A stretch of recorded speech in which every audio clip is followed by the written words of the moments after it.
पुणे सत्र न्यायालयाकडून मनोज जरांगे पाटलांचा अटक वॉरंट रद्द, नाट्य निर्मात्याला फसवणूक प्रकरणी सुनावणी। संभाजीनगरमध्ये मुख्यमंत्री शिंदेंच्या दौऱ्यामुळे पोलीस भरती रद्द, 2 तारखेला होणारी मैदानी चाचणी 3 ऑगस्ट रोजी होणार, कोणतीही पूर्वसूचना न देता भरती रद्द केल्यानं विद्यार्थ्यांचे हाल।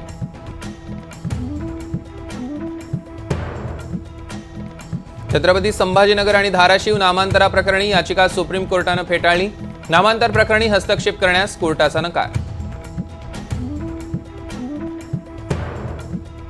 नीट पुनर्परीक्षेची मागणी सुप्रीम कोर्टानं फेटाळली, पेपर लीक व्यापक प्रमाणावर झाला नसल्याचा कोर्टाचा निर्वाळा, एनटीएनं यापुढे काळजी घ्यावी, सुप्रीम कोर्टाच्या सूचना। प्रोबेशनरी अधिकारी पूजा केळकर दुबईला पळाल्याची माहिती, पटियाला कोर्टानं जामीन अर्ज फेटाळल्यानंतर पूजा केळकरवर अटकेची टांगती तलवार।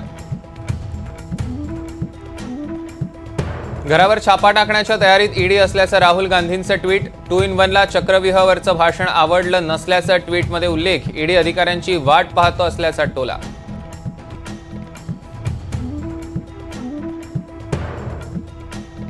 कल्याणच्या सहजानंद चौकात होर्डिंग कोसळल्यानं वाहनांचं मोठं नुकसान, होर्डिंग पडल्यानं मोठी वाहतूक कोंडी, 2 जण जखमी असल्याची प्राथमिक माहिती। शिवसेना राष्ट्रवादी काँग्रेस आमदार अपात्रते प्रकरणी 6 ऑगस्टला सुनावणी, सुप्रीम कोर्टात एकाच दिवशी सुनावणी होणार, एकापाठोपाठ प्रकरणं ऐकली जाणार। वेषांतर करून मी कधीही दिल्लीला गेलो नाही, आरोप सिद्ध झाल्यास मी राजकारण सोडेन, अन्यथा आरोप करणाऱ्यांनी राजकारण सोडावं, सुप्रिया सुळे आणि संजय राऊतांना अजित पवारांचं उत्तर।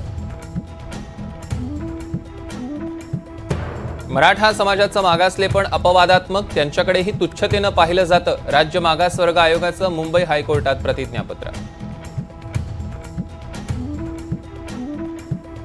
केरळच्या वायनाडमधील भूस्खलनात आतापर्यंत 308 जणांचा मृत्यू, एनडीआरएफकडनं अजूनही बचाव कार्य सुरूच, अनेक जण बेपत्ता।